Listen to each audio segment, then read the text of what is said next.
Meu povo, tudo bem? Muito boa quarta-feira para vocês, hein? Eu vou fazer o vídeo aqui para falar de Brasil e Uruguai, mas principalmente de diferenças entre Brasil e Venezuela e Brasil e Uruguai. E aí eu vou entrar mais no macro da seleção brasileira e no processo que eu acredito que está sendo feito pelo Dorival. Mas antes, já um recado, eu vou fazer hoje um outro vídeo mais tarde para falar de Cruzeiro e Racing, uma prévia de Cruzeiro e Racing.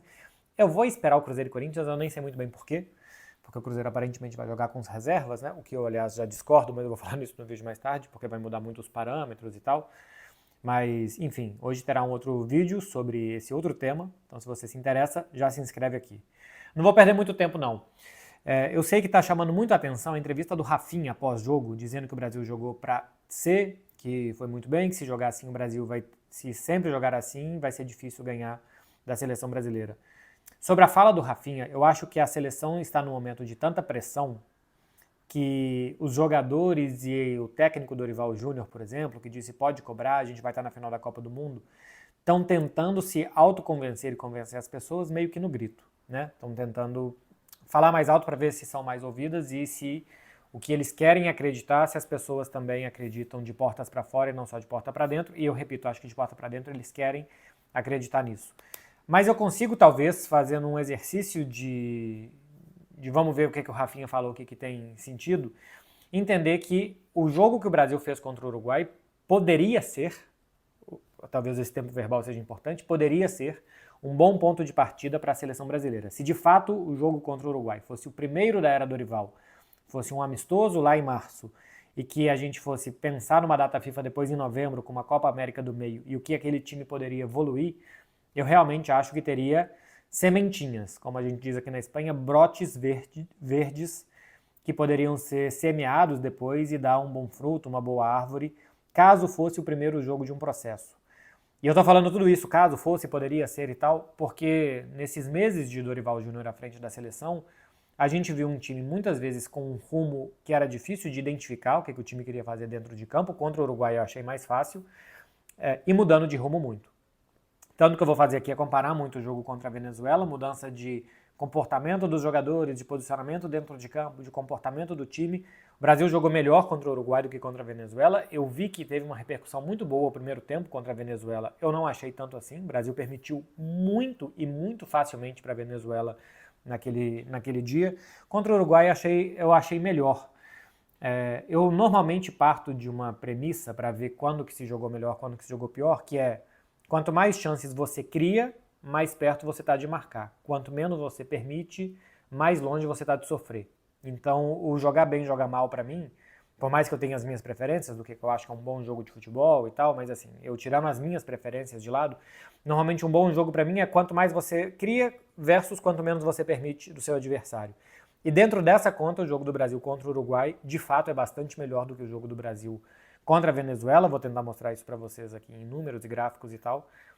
A questão é que por que não fez o jogo contra o Uruguai mais ou menos parecido do que foi contra a Venezuela? Ou, aliás, né? Não replicou contra a Venezuela mais ou menos o mesmo modelo que tentou contra o Uruguai. Adversários diferentes, contextos diferentes, gramado diferente, tudo isso tem a ver. Mas quando a gente fala de seleção brasileira, eu espero ver o time sempre reconhecível, querendo fazer o adversário sofrer e o adversário dançar a música da seleção brasileira. E para mim esse é o problema. O Brasil que jogou contra a Espanha e a Inglaterra tinha uma forma de jogar, de contra-ataque, de sair rápido, de dar um passinho atrás, e eu acho que foi bem, especialmente contra a Inglaterra. Depois o Brasil da Copa América era um Brasil que atacava mal, teve muitas dificuldades contra o Paraguai, não, mas em todos os outros jogos de criar qualquer situação de mais ou menos perigo.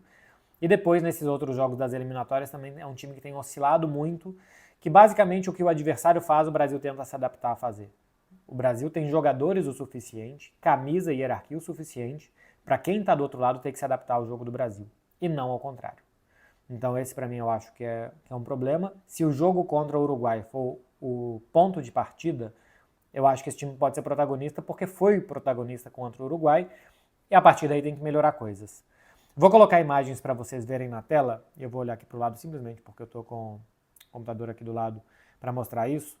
A primeira coisa é uma comparação entre o jogo contra a Venezuela e o jogo contra o Uruguai, para mostrar esse protagonismo da seleção brasileira. E olha aí, ó, Contra a Venezuela, 30% do tempo a bola ficou na intermediária da Venezuela, 26% na intermediária do Brasil, 44% no meio do campo. Contra o Uruguai, a bola ficou 40% do tempo na intermediária do Uruguai, 42% no meio do campo e só 18% do tempo na defesa do Brasil. O que é muito bom. O Brasil conseguiu empurrar o Uruguai para trás, atacar de forma mais posicional, atacar mais no campo do Uruguai, controlar mais o jogo. Acho que contra a Venezuela faltou isso.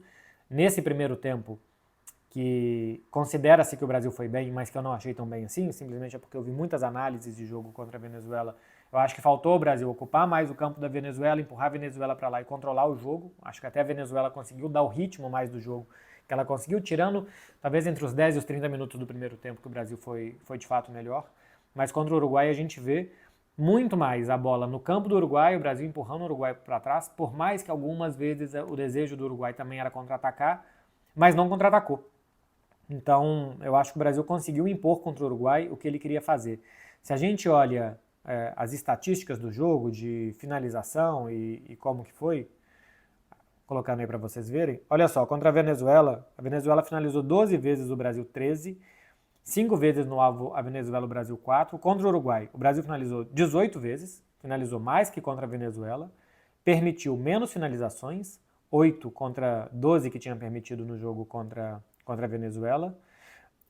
Chutes de dentro da área, que normalmente são chutes mais perigosos. A Venezuela finalizou 9 vezes dentro da área do Brasil, o Brasil finalizou, e o Uruguai finalizou 4.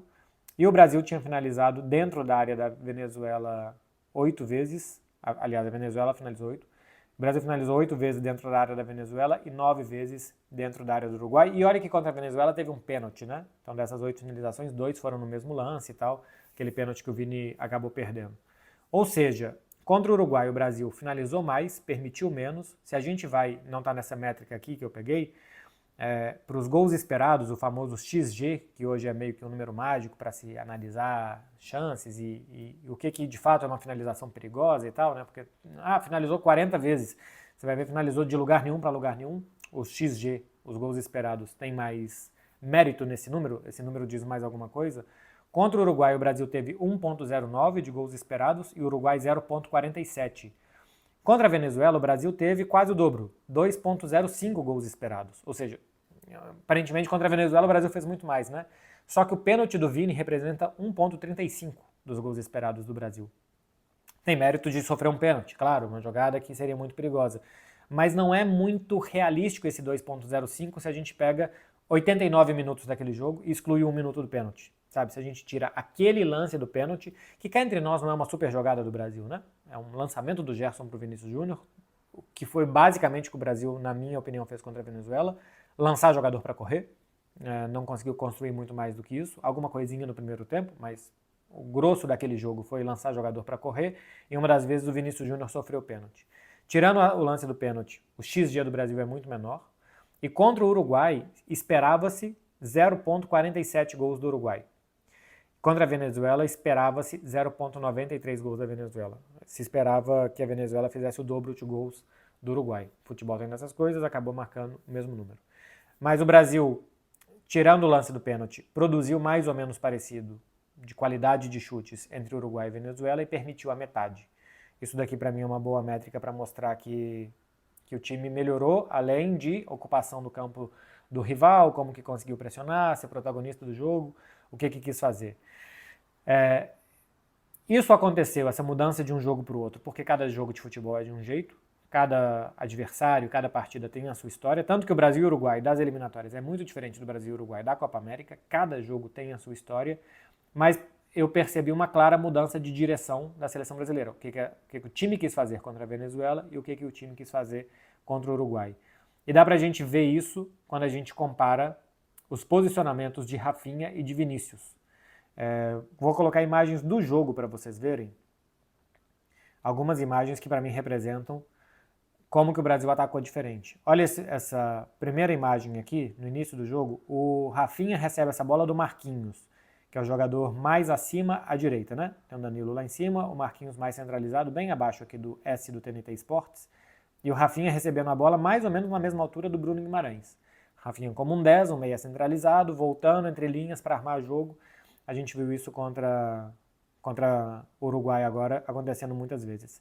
Nessa jogada, o Rafinha adianta e olha onde está o Vinícius e o Igor Jesus. O Igor Jesus está de mão levantada lá em cima e o Vinícius está aqui paralelo com o Rafinha. O Rafinha está tentando ver essa linha de passe para o Vini, ele não consegue, corta para dentro e o Gerson entra aqui nessa diagonal. O Gerson está ali atrás do Igor Jesus e ele quase consegue uma jogada de cara a cara. Vinícius muito por dentro, como um segundo atacante, bem menos escorado na lateral. A lateral ficou para o Abner. Contra a Venezuela foi o contrário. A gente viu muitas passagens do Abner por dentro e o Vinícius bastante por fora. E agora contra o Uruguai o Vinícius por dentro, o Igor Jesus também, talvez para aproximar mais o Vinícius de perto do gol, aproximar mais ele de companheiros, aproximar mais de tabelas. E a gente percebe nesse lance. Mais um lance e a gente vai ver algo parecido. Ó. Rafinha recebendo centralizado, o Vini bem mais por dentro do que ele costuma estar. Ali o Igor Jesus atrás do zagueiro uruguaio, né, do ladinho ali da meia-lua. E quem está passando aqui para receber essa bola do Rafinha, se eu não estou enganado, é o Bruno Guimarães. E o Gerson dessa vez está mais atrás. Então, chegada de um dos volantes em segunda linha para tentar fazer infiltração, aproveitar o espaço e as marcas, né, que Vinícius e Igor Jesus fixam ali os dois zagueiros. E numa foi o Gerson, nessa aqui poderia ter sido o Bruno Guimarães. O Rafinha foi, para mim, ele e o Gerson foram os dois melhores jogadores da seleção brasileira nessa data FIFA e também os dois melhores jogadores contra o Uruguai. Rafinha gerou 5 chances perigosas nesse jogo. Quem mais gerou, além do Rafinha, gerou 2. Ele gerou o dobro, mais do que o dobro do segundo colocado. Nessa daqui ele não acha linha de passe, os movimentos o Uruguai controla bem, o Rafinha tenta uma finalização. A próxima imagem que eu vou mostrar é de como o Brasil algumas vezes se defendeu mal. Isso daqui era uma bola que o Brasil tentou sair jogando assim, foi um chutão para frente, deu rebote para o Uruguai e às vezes o Brasil se parte nessa. O time fica partido em 2, entre os que querem correr para frente e quando a bola volta, os que estão lá atrás. Então ficou a linha defensiva lá atrás, aqui a gente tem Gerson, o Bruno Guimarães, o Gerson está ali na frente dessa linha de 4 defensores, né? Bem lá em cima da imagem. Aqui Bruno Guimarães, e se eu não estou enganado é o Rafinha que está ali um pouco mais acima, mas enfim. 4 defensores, um volante e tem um espaço muito grande. E olha o espaço, cara, o latifúndio que o Valverde tem. Porque quando o jogo se parte assim, qualquer coisa pode acontecer. O Valverde teve muito espaço, o Brasil foi se afundando dentro da área para ver o que acontecia, ver se conseguia bloquear um chute, alguma coisa assim. Mas porque o Brasil deu um chutão para frente, porque os caras queriam sair correndo para frente desesperados. Enfim, time mal coordenado de como sair, desse chutão para onde que vai, como que o time vai se posicionar antes e depois do chutão.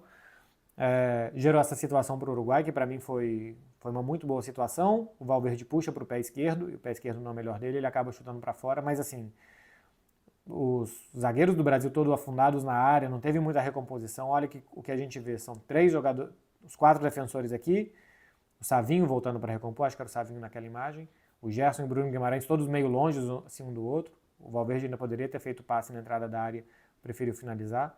Mas como que o Brasil, apesar de ter controlado mais o Uruguai e tal, ainda foi um time que se partiu muitas vezes. Contra a Venezuela isso aconteceu muitas vezes, do time se partir em 2. Isso é time mal montado. Normalmente quando o jogo fica partido assim, é porque o técnico não está conseguindo controlar muito as coisas. O lance do gol do Uruguai eu também peguei aqui para destacar.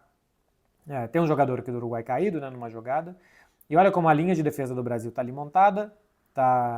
Tem uma cobertura aqui na marcação do jogador do Uruguai que está pela esquerda, e o Gerson está muito longe do Valverde. O Valverde pediu essa bola por muito tempo. E a defesa do Brasil, primeiro que tem um espaço muito grande entre a sobra aqui, né, desse 1 contra 1 que a gente vai ter do ponta do Uruguai, e os 2 zagueiros dentro da área, tem um espaço muito grande. É o Savinho que está marcando aqui, né? 1 contra 1. E o Gerson está tentando ocupar esse espaço por aqui, mas ele tinha que estar mais perto para bloquear o Valverde. Ele está quase que fazendo uma segunda sobra para esse 1 contra 1 do Uruguai. Time muito afundado dentro da área, os volantes muito longe da segunda linha. Esse passe chega para o Valverde já limpando, o Bruno Guimarães não chega a tempo porque o Gerson também não tinha chegado. Ele limpa e faz o gol. Mal defendido algumas ações assim do Brasil, de se afundar meio desesperado na área, mal coordenado, e como que o adversário aproveita essa entrada da área, mais ou menos como foi contra a Venezuela também, né? Que também é um passe para trás de segunda linha, e que o Savarino naquela oportunidade, o Segovia, perdão, naquela oportunidade, fez o gol.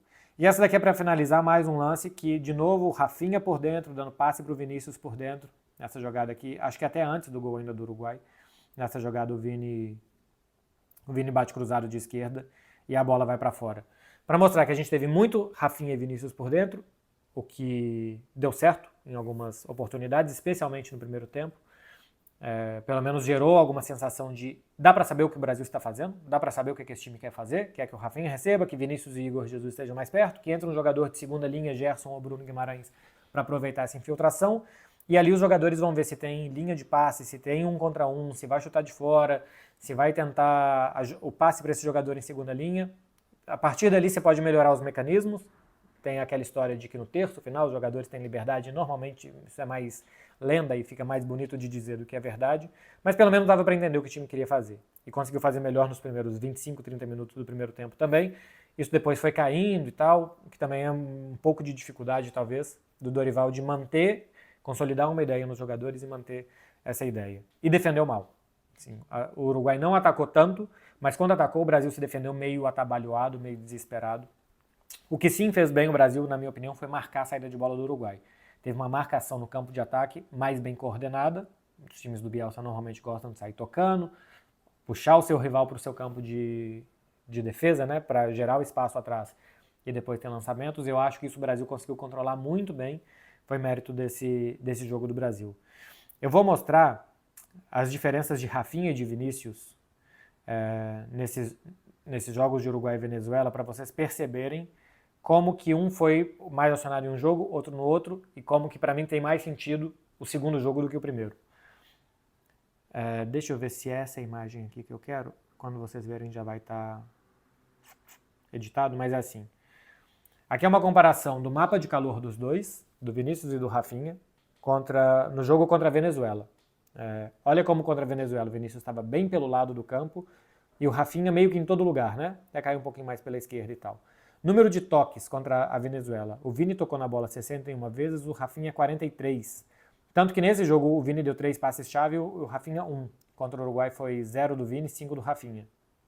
Mas assim, o Vini tocou na bola quase 20 vezes mais do que o Rafinha, 18 para ser exato, e participou muito mais do jogo pela esquerda do ataque, né? E o Rafinha teve uma participação tocando na bola aqui e ali, mas pelo centro. Quando a gente vai ver contra o Uruguai, olha a diferença. Aqui o time está atacando para baixo, não para cima, simplesmente esteticamente está diferente. Mas como o Vini, depois eu vou mostrar o mapa de calor Rafinha versus Rafinha e Vini versus Vini, tá? Mas como o Rafinha tem muito mais faixa central e depois tem esquerda pela mudança que fez o Dorival, ele foi jogar, saída do Abner, o Rafinha foi jogar quase que como um ala por ali. E o Vini um pouquinho mais de faixa central e não tocando tanto na bola pelo lado do campo como ele fez contra a Venezuela. Nesse jogo, em toques na bola, ações com a bola, o Rafinha teve quase 30 mais do que o Vinícius. 29 toques na bola mais do que o Vinícius, 71 toques do Rafinha, 42 do Vini, 5 passes-chave do Rafinha, 0 do Vini. O Rafinha teve muito mais ascendência no jogo do Brasil contra o Uruguai do que o Vinícius aparecendo mais em zonas de finalização. Com o adversário fechado, o meia centralizado sendo o Rafinha e tal, o Rafinha conseguiu realmente dar o ritmo, que o Vinícius contra a Venezuela em alguns momentos conseguiu, mas nem sempre. Se a gente olha Vinícius versus Vini, Vini versus Vini, posicionamento dele em campo, olha contra a Venezuela, bem mais pelo lado, e contra o Uruguai, um pouco mais centralizado. E dá para ver também os outros jogadores, né? Como o Igor Jesus, por exemplo, na imagem da direita, que é o jogo contra o Uruguai, eu sei que está de cabeça para baixo, era só para mostrar os dois atacando para o mesmo lado.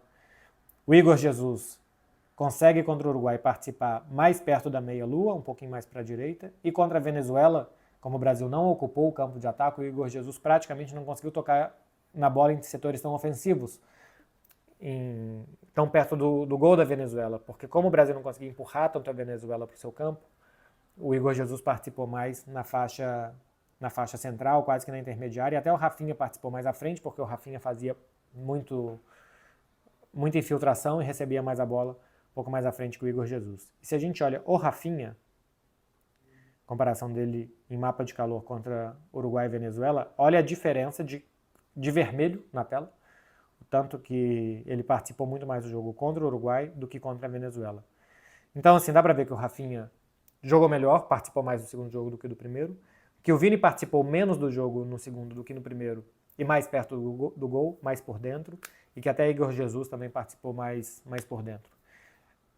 Para mim não tá bom, tá? Assim, o que a seleção brasileira fez contra o Uruguai é insuficiente, mas jogou contra uma boa seleção e foi melhor. Assim, se alguém tivesse que ganhar esse jogo, para mim teria que ter sido o Brasil. O empate não chega a ser injusto, porque o Brasil também não gerou tanto assim. Especialmente o segundo tempo do Brasil foi muito pouco. Teve o golaço do Gerson, né? Acho que eu até falei pouco do Gerson aqui, mas realmente ele e Rafinha para mim foram os dois melhores do Brasil nessa data FIFA. Mas o que eu fico de principal e o que eu especialmente não gosto da seleção brasileira do Dorival às vezes não dá para entender o que esse time quer. Teve vários jogos que eu vi contra Chile, Paraguai, na Copa América contra o Paraguai menos, mas na Copa América contra a Colômbia. Primeira rodada, quem que o Brasil tinha jogado? Bom, agora eu não lembro se foi Costa Rica, alguma coisa assim. Acho que foi. E que eu vejo e eu falo, eu não sei o que esse time está querendo fazer dentro de campo. Pode ser um problema meu, e não do Dorival, né? Pode ser eu que esteja analisando mal, mas que eu não consigo entender. Contra o Uruguai, sim, eu entendi. Contra o Uruguai, achei o time reconhecível, deu para reconhecer o que esse time queria. A questão é que passou 2 amistosos, mais amistosos para a Copa América, mais o quê? Mais 6 rodadas de eliminatória, setembro, outubro, novembro. E esse time parece que contra o Uruguai deu alguma pista do que quer fazer. Depois de um ano de trabalho, de 6 rodadas, de uma competição perdida, de alguns amistosos que tinham que servir para melhorar o time, contra o Uruguai deu alguma ideia de que esse time pode ser alguma coisa. Então o que o Rafinha falou, para voltar lá no início do vídeo, que se jogar sempre assim, que o Brasil jogou muito melhor, que o Brasil merecia ganhar, eu não acho tão absurdo do ponto de vista que sim, se isso daqui fosse o primeiro jogo e a gente fosse começar agora 2024, acho que a gente chegaria melhor no final de 2024. E pode ser que começando assim em 2024 que a gente chegue em 2025 melhor.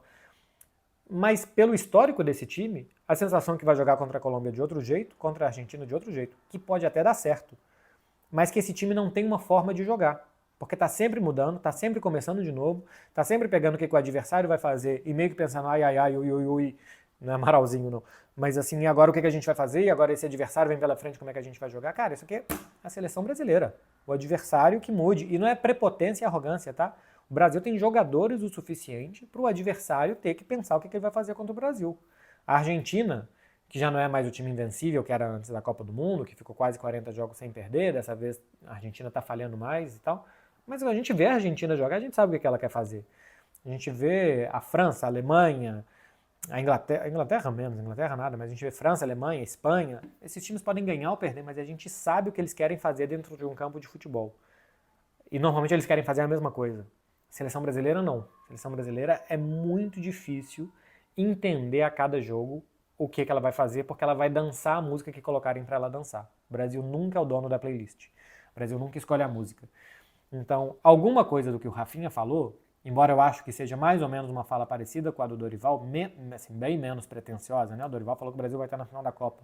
O Brasil falou que o Rafinha falou que o Brasil jogou muito bem, que se jogar sempre assim, vai ser difícil ganhar do Brasil. Eu acho que aí tem alguma coisa de quando você está assustado demais, talvez você parta mais para o ataque do que fique na defensiva, e isso mostra que você está assustado, e é o que eu acho que está acontecendo internamente com a seleção. Acho que está todo mundo ali meio assustado, e quando a gente conversa com pessoas que estão mais ou menos no ambiente, elas falam isso, que está todo mundo tenso, está todo mundo com medo da repercussão que vai ter para os jogadores e tal. Então acho que tanto a fala do Dorival como a do Rafinha partem do ponto de que a gente precisa mostrar confiança para transmitir confiança. Só que acho que nenhuma das duas teve a ser feito. As duas partiram no ponto de a gente tem que admitir os nossos problemas para trabalhá-los. Quanto mais cedo a gente admitir que a gente não está bem, melhor a gente vai trabalhar isso e melhor a gente vai ficar. Mas, alguma coisa da fala do Rafinha tem.